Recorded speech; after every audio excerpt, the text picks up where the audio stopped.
Before 2008, Iceland looked like an economic miracle. A small nation on the edge of the North Atlantic, with fewer than 400,000 people, yet home to banks that had grown larger than the country's entire economy. Foreign money flowed in, cheap credit spread through society, and the world praised it as a new model of financial success. But beneath the calm surface, debt was quietly piling up. Then, in just a few short weeks, the miracle vanished, and an entire country was forced to confront a reality it had long refused to see. Section 1. The Transformation. Reykjavik, Iceland, March 2003.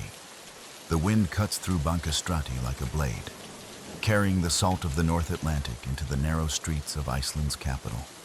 At 8:47 in the morning, Sigurdur Einarsson walks through the glass doors of Kaupthing Bank's headquarters, his breath visible in the cold air.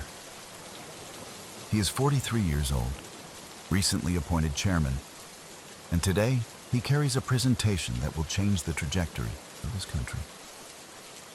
In the conference room on the 4th floor, 12 men in dark suits sit around an oval table. The fluorescent lights hum.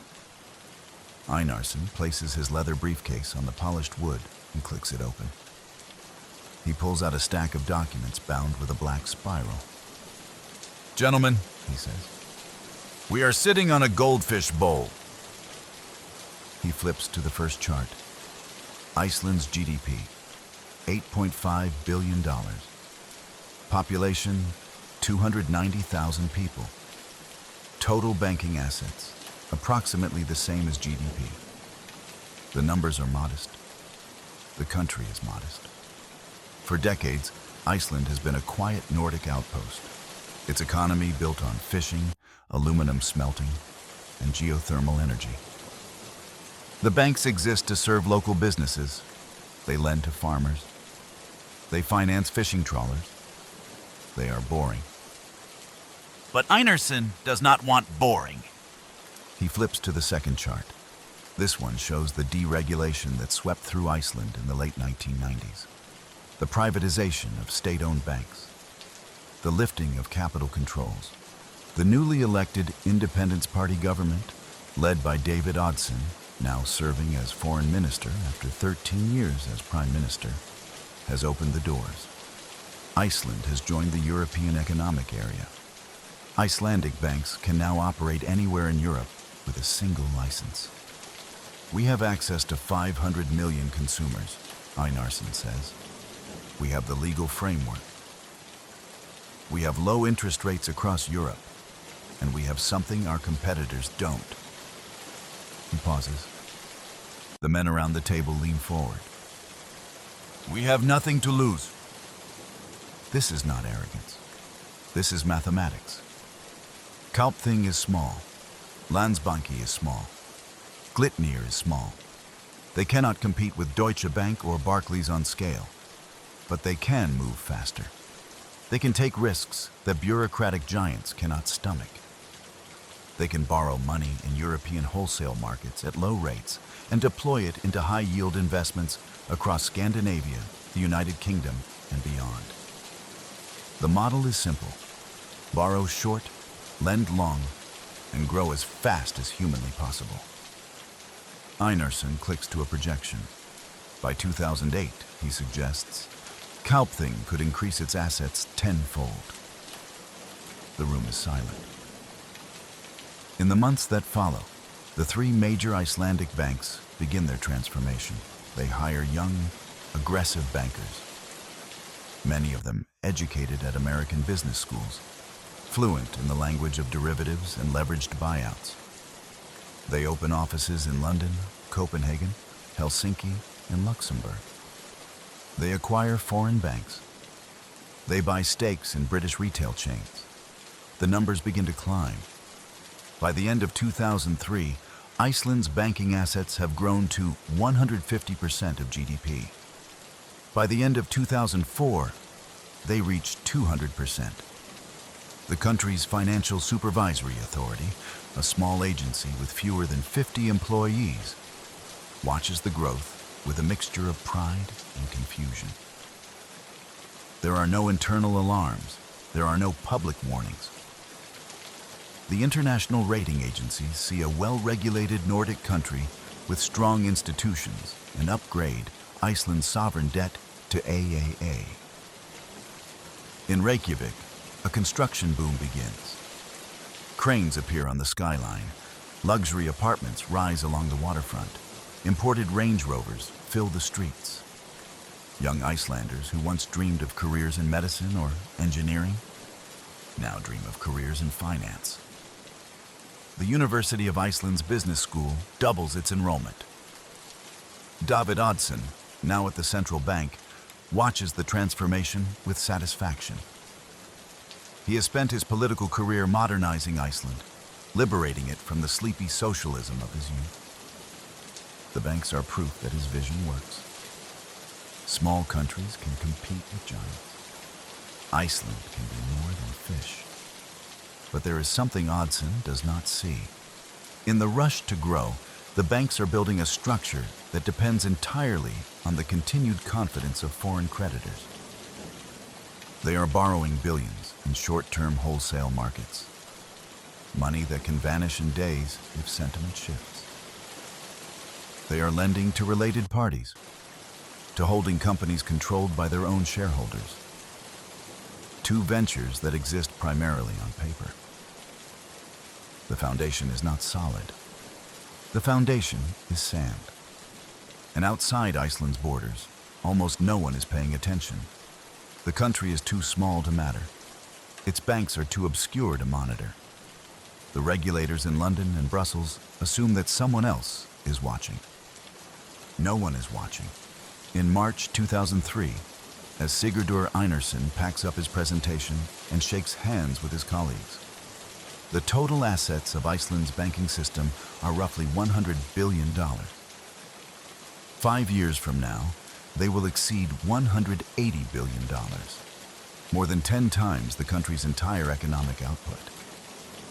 No nation in modern history has ever attempted such an experiment. No nation has ever grown its financial sector so fast relative to its size. The men in that conference room believe they are building a miracle. They are building a bomb. Section 2. The Geyser Economy. London, England, February 2006. The trading floor of Kaupthing, Singer and Friedlander occupies the 7th floor of a glass tower in the City of London. At 7:15 in the morning, before the markets open, a young analyst named Richard Ports sits in a conference room reviewing a draft report. He is not an employee of the bank. He is a professor at the London Business School, one of the most respected economists in Europe, and he has been commissioned to study Iceland's financial sector. The report is titled The Internationalization of Iceland's Financial Sector. Ports flips through the pages. The data is remarkable. In just 3 years, Iceland's banking assets have grown from 100% of GDP to over 300%. The three major banks, Kaupthing, Landsbanki, and Glitnir, have transformed themselves from provincial lenders into international conglomerates. They have acquired banks in Norway, Finland, and the United Kingdom. They have financed leveraged buyouts across Europe. They have issued bonds that trade in London, Frankfurt, and New York. The report's conclusion is cautious, but ultimately optimistic. Yes, the growth is rapid. Yes, the banks are highly leveraged. But Iceland has strong institutions. Its regulators are competent. Its central bank has adequate reserves. The risks, Ports writes, are manageable. He does not know that the data he is reviewing has been carefully curated. He does not know that the banks have been lending billions to their own shareholders through a web of offshore holding companies. He does not know that the collateral backing many of these loans consists of shares in the banks themselves. A circular arrangement that will collapse the moment stock prices fall. The report is published in May 2006. It is immediately embraced by Icelandic officials as vindication. Prime Minister Geyser quotes it in speeches. The banks distribute copies to investors. The message is clear. The experts have spoken, and Iceland is safe. But not everyone agrees. In Copenhagen, a team of analysts at Danske Bank has been studying Iceland's financial system for months. Their conclusion is the opposite of Porta's. In a research note circulated in March 2006, they describe Iceland as a Geyser economy, a system that appears stable on the surface but is building pressure underneath. The banks, they write, are dangerously dependent on wholesale funding. Their loan books are opaque.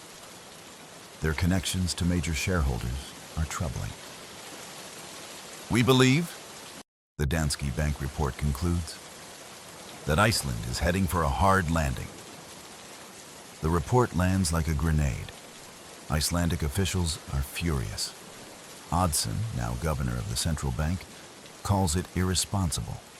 Haarde dismisses it as the work of jealous competitors. The Icelandic Chamber of Commerce organizes a counteroffensive, dispatching executives to London and New York to reassure investors. For a few weeks, the markets waver. The Icelandic krona drops. Credit default swaps on the major banks widen. But then, slowly, confidence returns. The banks issue new bonds. The krona stabilizes. The stock market resumes its climb. In Reykjavik, the boom continues. House prices have tripled since 2003. A new concert hall, designed by the Danish artist Olafur Eliasson, is under construction on the waterfront. Restaurants serve $500 bottles of wine. Icelanders joke that they have become the richest people on earth. The source of this wealth is leverage. Ordinary citizens have been encouraged to take out loans denominated in foreign currencies, Swiss francs, Japanese yen, euros, because the interest rates are lower than on krona-denominated debt. They do not understand that they are making a massive bet on the stability of their currency. If the krona falls, their debts will explode. The banks understand, but they keep lending. In the boardrooms of Kaupthing, Landsbanki, and Glitnir, the executives see only opportunity. They have proven the skeptics wrong before. They will prove them wrong again. The Danske Bank report is forgotten. The Ports report is remembered. By the end of 2006, Iceland's banking assets have reached 800% of GDP. The three banks owe more than $100 billion to foreign creditors, an amount equivalent to $350,000 for every man, woman, and child in the country. Most of this money has been borrowed in short-term markets. It must be rolled over constantly. If foreign banks stop lending, even for a few weeks, the system will freeze. In November 2006, Fitch Ratings issues a report noting the vulnerabilities of Iceland's banking sector. The report receives little attention. In December, Moody's expresses concern about the bank's reliance on wholesale funding. No one listens. The stock market ends the year at an all-time high. On New Year's Eve, fireworks explode over Reykjavik harbor. Champagne corks pop in the lobbies of luxury hotels. Young bankers toast their bonuses. In the suburbs, families gather around tables laden with smoked lamb and brennivin, the traditional Icelandic schnapps. They do not know that across the Atlantic, something is beginning to stir. In the suburbs of California and Florida, homeowners are starting to miss their mortgage payments. The loans they took out 2 years ago, adjustable rate mortgages with low initial payments, are resetting to higher rates. They cannot pay.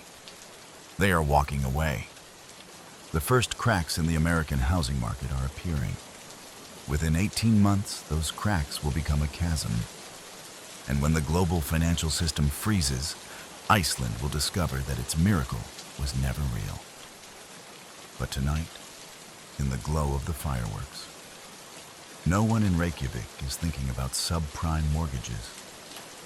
No one is thinking about credit default swaps.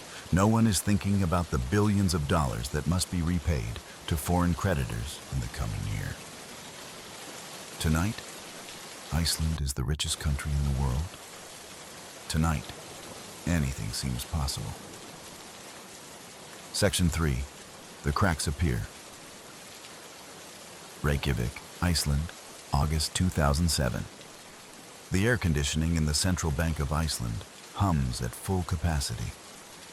Outside, the summer sun refuses to set, a pale disk hovering above the horizon at midnight, casting long shadows across the capital. Inside the bank's headquarters on Kalkofens Vegur Street, Governor David Oddsson sits behind his desk, reading a report that has just arrived from New York. The date is August 9th, 2007. The report describes a sudden freeze in the interbank lending market. BNP Paribas, the French banking giant, has suspended redemptions from 3 of its investment funds. The funds held mortgage-backed securities, American mortgages bundled into complex instruments and sold to investors around the world. No one knows what these securities are worth anymore. No one wants to buy them. Banks that once lent freely to each other are now hoarding cash. Oddsson sets the report down. He is 70 years old, a former poet and playwright who became the longest-serving prime minister in Iceland's history. He has spent his career championing free markets and deregulation. The banking boom is his legacy. The young men running Kaupthing and Landsbanki are, in a sense, his creation. He picks up the phone and calls the head of the Financial Supervisory Authority. "How exposed are we?" he asks. The answer is reassuring. Iceland's banks have limited direct exposure to American subprime mortgages. Their loan books are concentrated in Europe and Scandinavia. The FSA sees no immediate threat. But Oddsson is not stupid. He understands that the danger is not the mortgages themselves. The danger is the funding. Iceland's banks depend on the willingness of foreign institutions to lend them money, day after day, week after week. If that willingness evaporates, if the fear spreading through New York and London reaches Iceland, the consequences will be catastrophic. He does not share this concern publicly. In interviews, he projects confidence. The banks are sound. The regulations are strong. Iceland is different. In the weeks that follow, the global credit squeeze intensifies.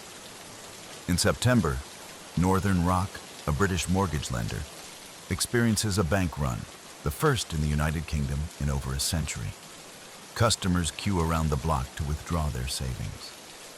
The Bank of England is forced to intervene. The images are broadcast around the world. In Reykjavik, the executives of Iceland's major banks watch with growing unease. They know that Northern Rock's business model is similar to their own. Borrow short in wholesale markets, lend long to customers, and rely on the assumption that the funding will always be there. Landsbanki's CEO, Sigurjón Arnason, convenes an emergency meeting in October. The bank's treasury team presents the numbers. Landsbanki has approximately 5 billion euros in short-term debt maturing in the next 12 months.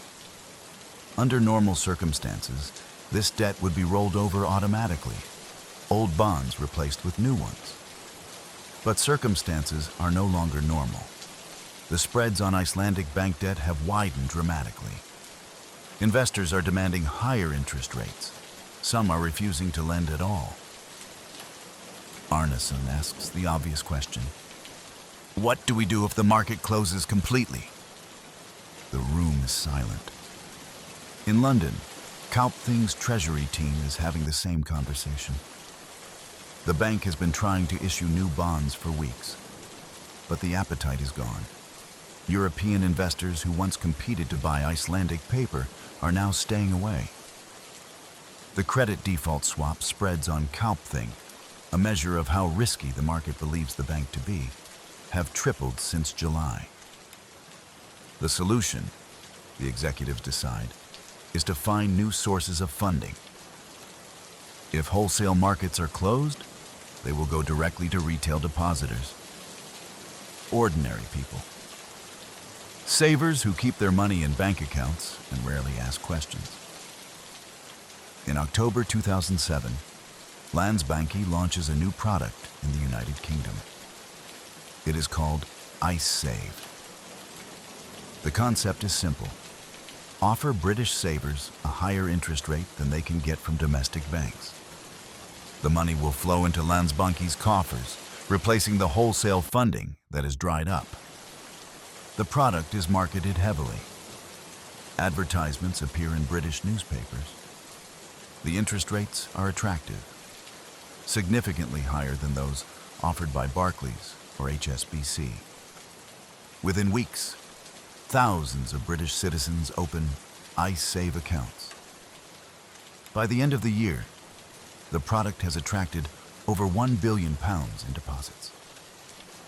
The British Financial Services Authority takes notice. Regulators there are uncomfortable with the arrangement. Under European rules, IceSave deposits are guaranteed by the Icelandic Depositors and Investors Guarantee Fund, not by the British government.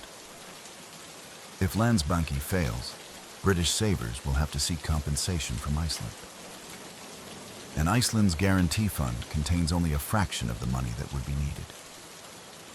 The FSA raises concerns with its Icelandic counterpart. The response is dismissive. Iceland's banks are solvent. The guarantee fund is adequate. There is nothing to worry about. In Reykjavik, the krona begins to slide. It has fallen 10% against the euro since July. Icelanders with foreign currency mortgages watch nervously as their monthly payments increase. But the stock market remains buoyant. Property prices hold steady. The newspapers report that the worst of the crisis is over.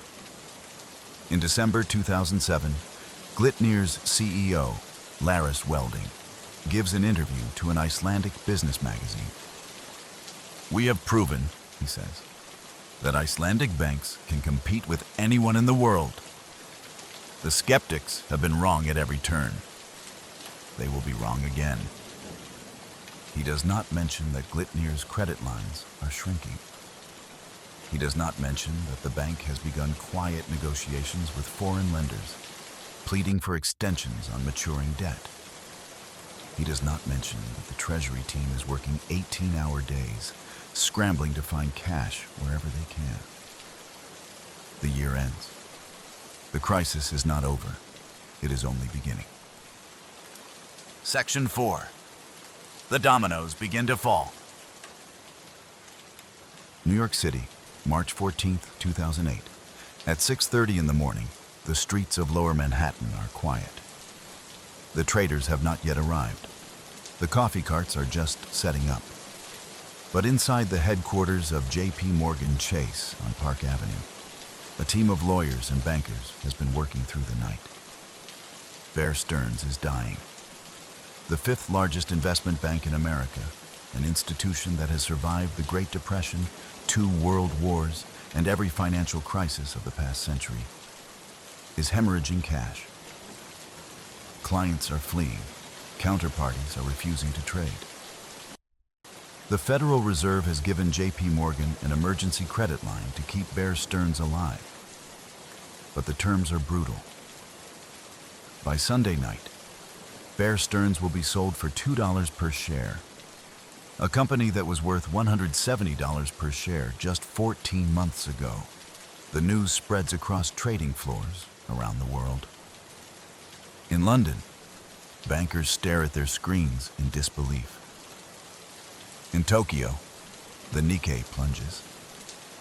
In Reykjavik, the executives of Iceland's 3 major banks gather in emergency conference calls. They understand what Bear Stearns means. If an American giant can collapse in 72 hours, what chance does an Icelandic bank have?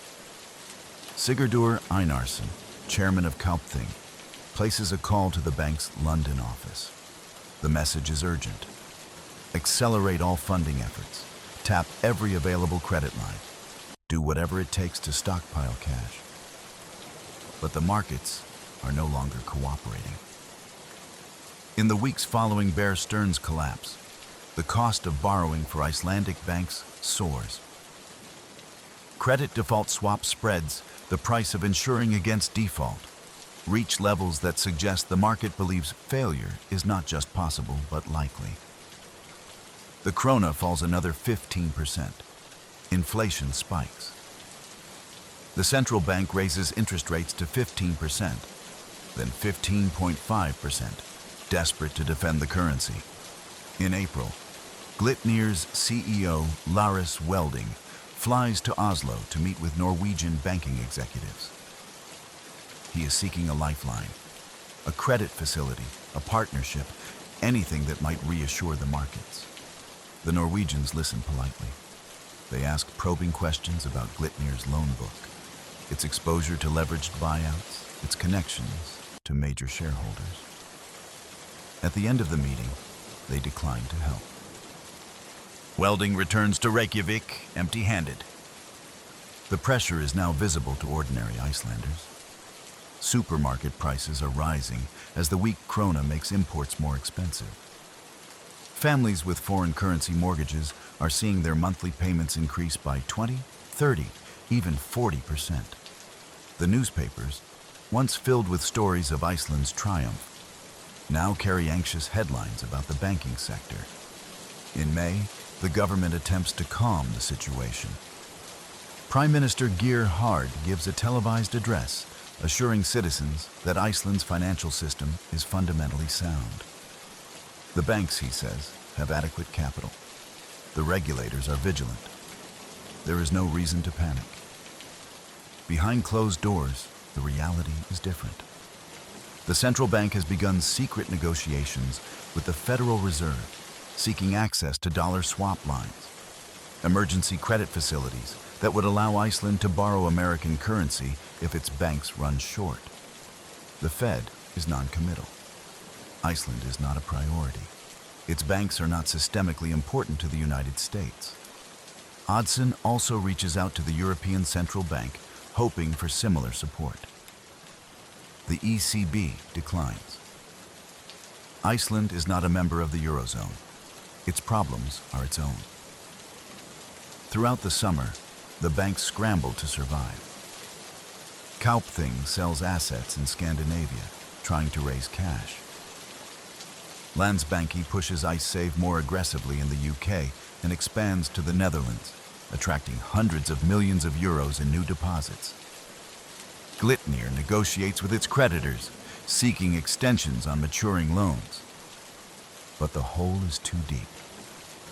By August 2008, the combined short-term obligations of Iceland's three major banks exceed $60 billion. The central bank's foreign reserves total approximately $2 billion. If the banks cannot roll over their debt, if foreign creditors simply refuse to lend, there is no backstop. There is no rescue. There is only collapse. On September 7th, the United States government seizes Fannie Mae and Freddie Mac, the two giant mortgage companies that underpin the American housing market. The seizure sends shockwaves through global markets. Investors flee to safety. They sell anything that seems risky. They sell Icelandic bank debt. On September 15th, Lehman Brothers files for bankruptcy. It is the largest bankruptcy in American history. The global financial system, already fragile, begins to crack apart. Interbank lending freezes. Stock markets plunge. In Reykjavik, the krona falls off a cliff. That same day, Glitnir's treasury team discovers that they cannot roll over a 600 million euro loan maturing at the end of the month. They call every bank they know. Deutsche Bank, Societe Generale, Barclays. No one will lend. On September 25th, Lars Welding walks into the Central Bank of Iceland and delivers the news that David Oddsson has dreaded for years. "We're out of options," Welding says. "We need the government to save us." Oddsson stares at him for a long moment. Outside the window, the autumn wind is picking up, carrying the first cold breath of winter across the harbor. The fishing boats bob in the gray water. The cranes on the waterfront stand motionless. The miracle is over. Section 5. The week everything collapsed. Reykjavik, Iceland. September 29, 2008. The conference room on the third floor of the Prime Minister's office has no windows. The fluorescent lights cast a pale glow over the faces of the men seated around the table. Prime Minister Geir Haarde, Finance Minister Arne Mathiesen, Central Bank Governor David Oddsson, and a handful of senior advisors. The air is stale. The coffee has gone cold. They have been meeting for 4 days straight, ever since Glitnir's CEO delivered his ultimatum. The bank needs 600 million euros immediately. Without it, Glitnir will default on its obligations by the end of the week. A default will trigger cross-default clauses in the other bank's loan agreements. Kaupthing and Landsbanki will follow within days. The entire Icelandic financial system will implode. The government has two options. The first is to let Glitnir fail and hope that the contagion can be contained. No one in the room believes this is possible. The second is to inject public money into the bank, to nationalize it, effectively, and pray that this restores confidence. Hard chooses the second option. On September 29th, the government announces that it will acquire a 75% stake in Glitnir for 600 million euros.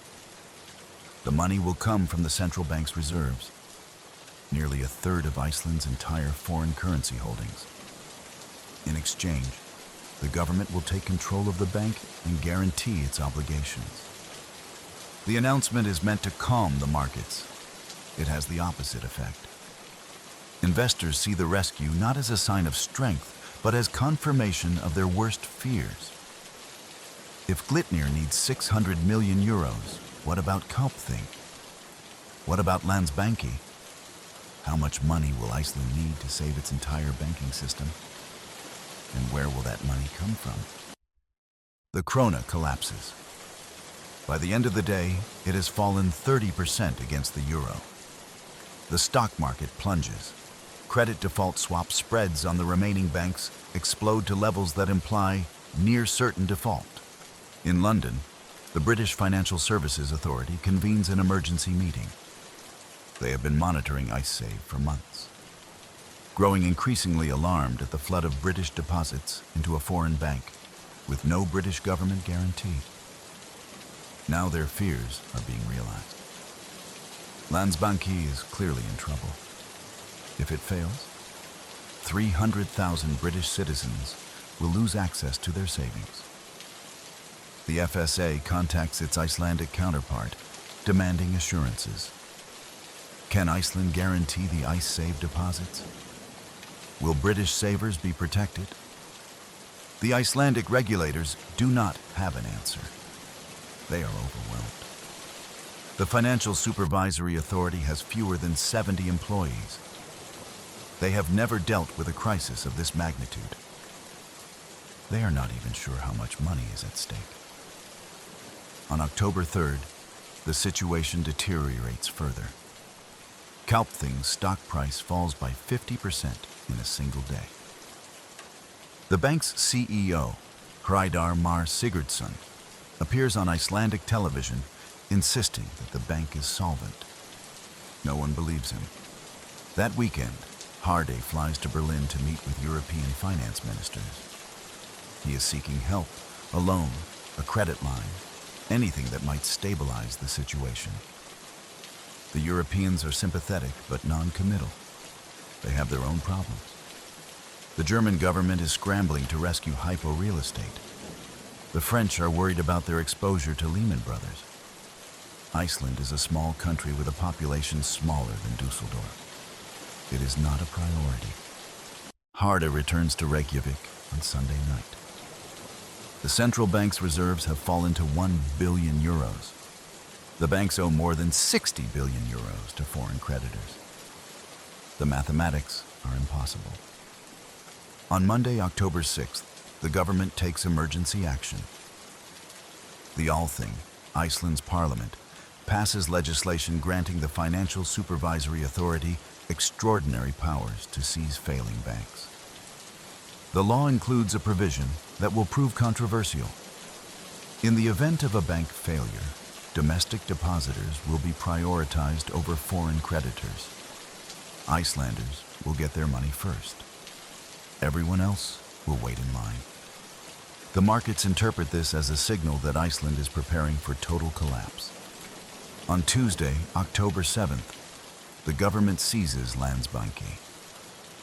The bank is placed into receivership. Its operations are frozen. In the United Kingdom, 300,000 IceSave customers wake up to discover that they cannot access their accounts. The money is gone, locked inside a failing Icelandic bank, protected only by a guarantee fund that contains a fraction of what is owed. The British government responds with fury. Chancellor of the Exchequer, Alistair Darling, calls his Icelandic counterpart, Árni Matthíasson, demanding answers. The conversation is tense. Matthíasson, exhausted and overwhelmed, struggles to explain the situation. Darling presses him. Will Iceland honor its obligations to British depositors?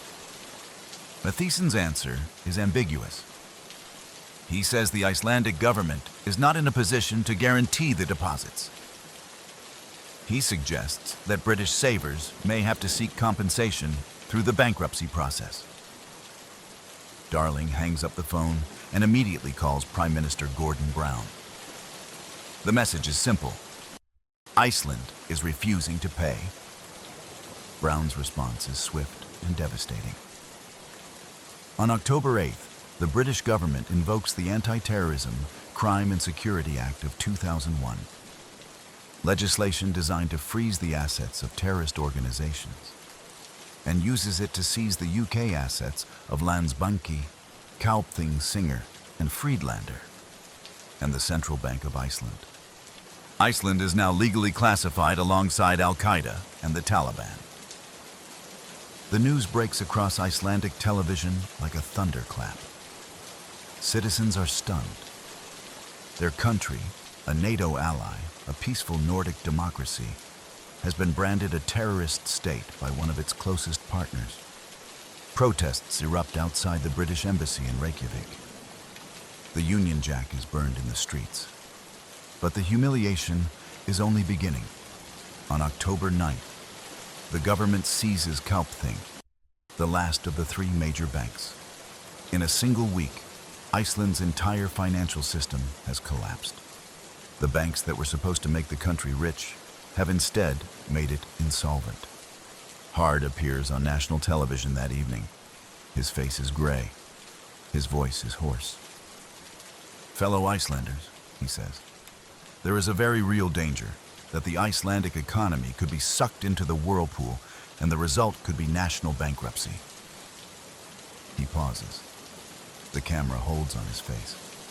God bless Iceland. Section 6, The Reckoning. Reykjavik, Iceland, October 11th, 2008.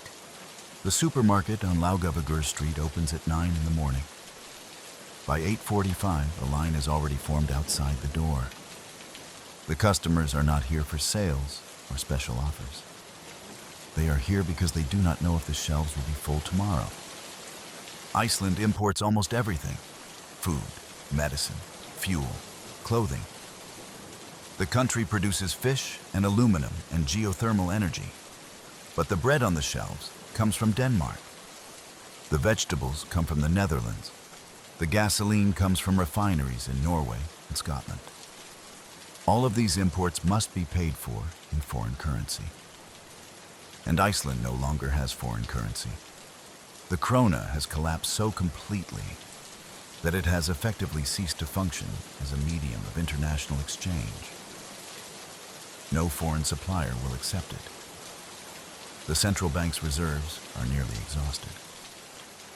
The government has imposed emergency capital controls, forbidding Icelanders from transferring money abroad the country is cut off from the global financial system.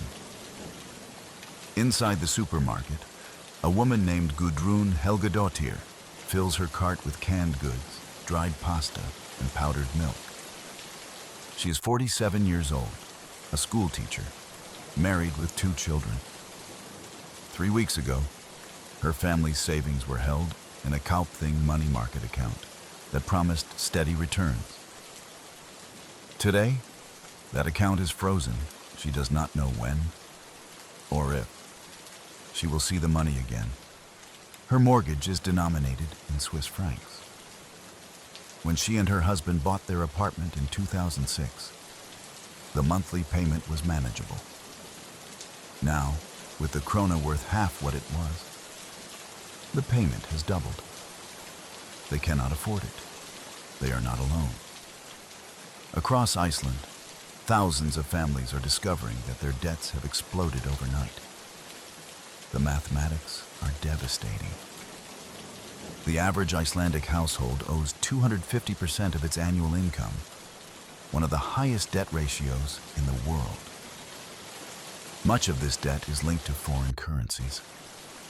When the krona falls, the debt rises. There is no escape. On October 14th, the government begins negotiations with the International Monetary Fund. Iceland will become the first Western European country to seek an IMF bailout since Britain in 1976. The symbolism is crushing. For a nation that prided itself on its independence, on its Viking heritage, on its refusal to join the European Union, the arrival of the IMF feels like a surrender. The negotiations are led by Finance Minister Árni Mathiesen and a team of officials from the central bank. The IMF's demands are severe. Deep cuts to government spending, a restructuring of the banking system, and a commitment to honor Iceland's international obligations. In exchange, the IMF will provide a $2.1 billion loan, enough to stabilize the currency and restore some semblance of order. But the question of international obligations is explosive.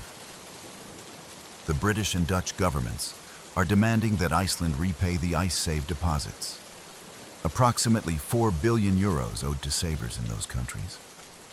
Iceland's GDP is only 14 billion euros. The debt is nearly a third of the entire economy. Hard's government argues that the deposits were the responsibility of a private bank, not the Icelandic state. The British and Dutch argue that Iceland's deposit guarantee scheme created a sovereign obligation. The dispute will drag on for years, poisoning Iceland's relationships with its European partners and becoming the defining political issue of the post-crisis era. On October 24th, the Althing approves the IMF agreement. Protesters gather outside the Parliament building, banging pots and pans in a cacophony of anger. They call it the Búsáhaldabyltingin, the kitchenware revolution. The sound echoes through the narrow streets of the old town, a rhythmic clatter that grows louder each week. The targets of their fury are everywhere. David Oddsson, who presided over the deregulation that made the crisis possible. The bankers who borrowed billions and paid themselves millions. The politicians who looked the other way while the bubble inflated. The regulators who were too small, too weak, too captured to do their jobs. In November, Oddsson gives an interview to Icelandic television. He is defiant. The crisis, he insists, was caused by forces beyond Iceland's control. The collapse of Lehman Brothers, the global credit freeze, the panic that swept through international markets. Iceland was a victim, not a perpetrator. The interviewer presses him. What about the bank's reckless lending? What about the offshore holding companies? What about the loans to related parties? Oddsson waves his hand dismissively. Every country has problems in its banking sector, he says. We were simply too small to absorb the shock. The interview enrages the public. Within days, thousands of Icelanders have signed a petition demanding Oddsson's resignation. The protests outside Parliament grow larger. On November 22nd, demonstrators attempt to storm the building. Police deploy tear gas. The first time such weapons have been used in Iceland in more than half a century. The government is paralyzed. Hard is visibly unwell, suffering from a stomach ailment that will later be diagnosed as cancer. His coalition is fracturing. The Independence Party, which has dominated Icelandic politics for decades, is hemorrhaging support. Polls show that more than 80% of the public has lost confidence in the government. In the darkness of the Icelandic winter, with unemployment rising and businesses closing and families struggling to pay their bills, the country begins to ask a question that has no easy answer. How did this happen? And who is to blame? Section 7. The Aftermath. Reykjavik, Iceland, January 26, 2009. The snow falls steadily on Ástravöllur Square, blanketing the statue of Jón Sigurdsson, the hero of Icelandic independence. Across the street, the Althing building stands silent, its windows dark. But the square itself is alive with people, thousands of them, packed shoulder to shoulder, their breath rising in clouds of white vapor. They have come every Saturday for 3 months now. They bang pots and pans. They wave signs demanding resignations. They chant the names of the bankers and politicians they hold responsible. Tonight, the crowd is larger than ever. The police estimate 6,000 people, nearly 2% of Iceland's entire population, the equivalent of 6 million Americans marching on Washington. At 7:15 in the evening, Prime Minister Geir Haarde steps to a microphone inside the Parliament building. His face is gaunt. The cancer in his stomach has been spreading, though he has not disclosed this to the public. He reads a brief statement.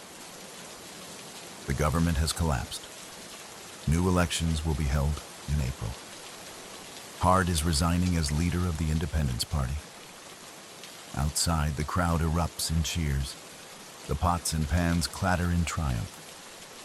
For the first time in the history of the Icelandic Republic, a government has fallen due to popular protest. But the victory is hollow. The banks are still in ruins. The debts are still unpaid. The economy is still shrinking. The krona is still worthless. The problems that brought the protesters to the square have not been solved. They have barely been addressed. In February, a new government takes power. A coalition of the Social Democrats and the left-green movement, led by Jóhanna Sigurdardóttir. She becomes the first openly gay head of government in the world, a fact that generates international headlines, but matters little to Icelanders struggling to pay their mortgages. What matters is whether she can clean up the mess. Her first act is to force David Oddsson out of the central bank. It takes weeks of legal maneuvering. Oddsson refuses to resign, arguing that his term does not expire until 2013. But eventually the Althing passes legislation requiring central bank governors to have advanced degrees in economics. Oddsson, who studied law, is disqualified. He leaves the bank in March, bitter and unrepentant. The next step is accountability. In April, the Althing establishes a special investigation commission to examine the causes of the banking collapse. The commission is led by Supreme Court Justice Paul Hreinsson and granted extraordinary powers to compel testimony and access confidential documents. Its mandate is simple: find out what happened and who is responsible. The investigation takes 2 years. The commission interviews hundreds of witnesses, bankers, regulators, politicians, auditors, board members. It reviews millions of pages of documents. It traces the flow of money through offshore holding companies in the British Virgin Islands, Luxembourg, and the Isle of Man. It maps the web of related party lending that allowed bank shareholders to borrow billions, using bank shares as collateral. The final report, published in April 2010, runs to 9 volumes and 2,400 pages. Its conclusions are damning. The banks, it finds, were not merely reckless. They were corrupt. The largest shareholders used the banks as personal piggy banks, extracting billions in loans that were never intended to be repaid. The boards of directors failed to exercise oversight. The auditors signed off on financial statements that bore no relationship to reality. The regulators were captured, incompetent, and understaffed. The central bank ignored warnings and prioritized political loyalty over financial stability. The government enabled the entire disaster through its blind faith in deregulation and its refusal to acknowledge the risks. The report names names. It fingers specific executives, specific transactions, specific decisions. It becomes a national bestseller, the only government document in Icelandic history to top the charts. In September 2010, Iceland becomes the first country to criminally prosecute the bankers responsible for its financial crisis. The Special Prosecutor's Office, established specifically to investigate the collapse, brings charges against dozens of executives. The cases wind through the courts for years. Some defendants flee the country. Others fight extradition. But slowly, convictions accumulate.